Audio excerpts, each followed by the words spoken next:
What's going on, birders? Stefano here, and today we're going to be talking about a few things that you can do to diversify your backyard bird feeders.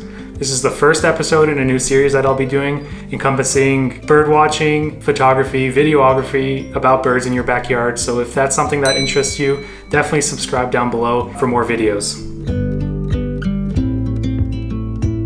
So today is actually the first day of spring. And although it's the first day of spring, we're actually getting 15 centimeters of snow tomorrow. So that throws off everything. But it's the time right now to start thinking about my backyard. And I thought that I would make these videos just to help you guys out as well. I really wanted to start this series off with this video because it's something that you can go out in your backyard right now and do that can help drive more diversity to your yard. So we're gonna start off with the first tip, which is supplying nesting material for your birds. When you're supplying nesting material to birds in your backyard, there's a few things you actually want to consider. And the first one is you don't want to give them anything that's man-made. So I've seen before people putting out colorful yarn and ribbons and all that stuff, and just use natural materials. So to keep it simple, what I like doing is just going into my backyard and looking for things that could be used as nesting material.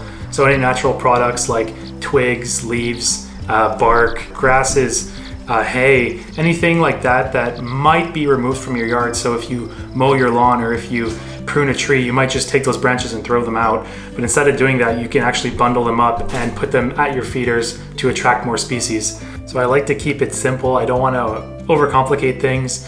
And I just went out into my backyard. I grabbed some birch bark that was hanging off the tree, and I ended up finding some twigs and some hollow plants from last season that ended up falling throughout winter. So I took those and I put those into an empty suet feeder. So basically I have a variety of sizes of twigs that, a number of animals could use. I have birch bark in the top and I have some hollow twigs in the back. So this is just a really simple way of keeping everything together, keeping it neat and tidy. There's a couple other ways you can do it. You can literally just push all these materials to one corner of your yard and birds will go through it and find it. But this is just a really simple way of doing it, and it looks nice, and it's nice to have the birds come all to one place at your feeder. The one thing I really want to avoid when I'm doing this is I don't want to put anything in here that can possibly trap a bird. So using things, I think some people use like hair, that could wrap around the bird's leg. They could get stuck in here. So just keep things simple. Put things that birds can easily remove and fly off with and not have any trouble. We're basically doing this to help the birds, so there's no reason to have them getting injured over it. So just a reminder to keep things simple, natural, and make sure everything that you're putting in here is safe.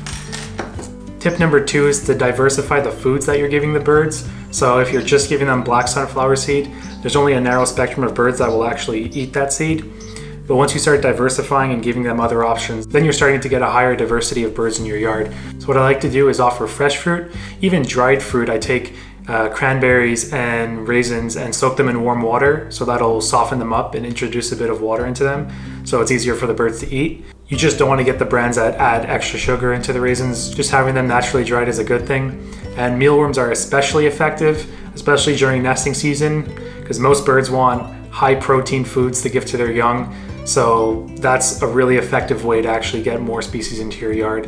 And I even get the robins jumping up to my feeders to eat the mealworms. So I highly recommend mealworms during the spring and summer months.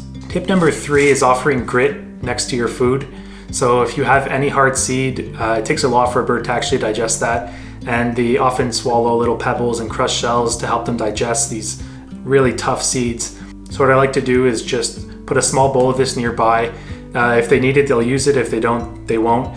Just don't mix it into the food or anything. Have it separate. And you can get these anywhere. You can get them online. You can get them at a pet shop. This one's crushed oyster shell. And naturally, oyster shells have calcium in them. And birds obviously need calcium. So it's a great little addition to your bird feeder. Tip number 4 is to provide salt at your feeder. So you don't want to mix it with the food, similar to the grit. You just want to have it in a small bowl on the side. Now, this won't work in all areas. Some areas there's plenty of salt naturally. In my area, one of the issues is that they use salt to de-ice the roads. So what happens is birds are actually flying into the road to eat that salt, and they can get hit by cars. So this could be a safety precaution. So birds can actually eat it at your feeder and they don't have to go into more dangerous places to get the salt. As I said, this probably won't work in every area. It really depends if there's enough salt in your surroundings. So put it out, put a small trail, just see if birds are actually using it or not. They might not.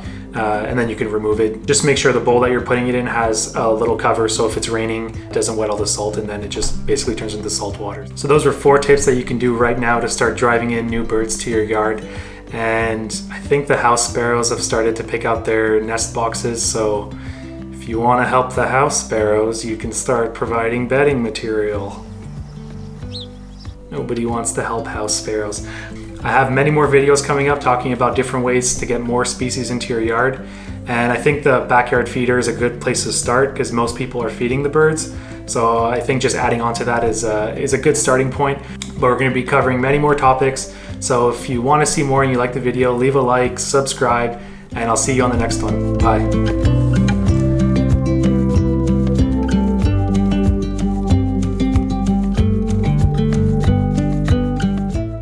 Cut them up, place them inside. It doesn't have to be fancy or anything, but just make sure you have a good variety of sizes.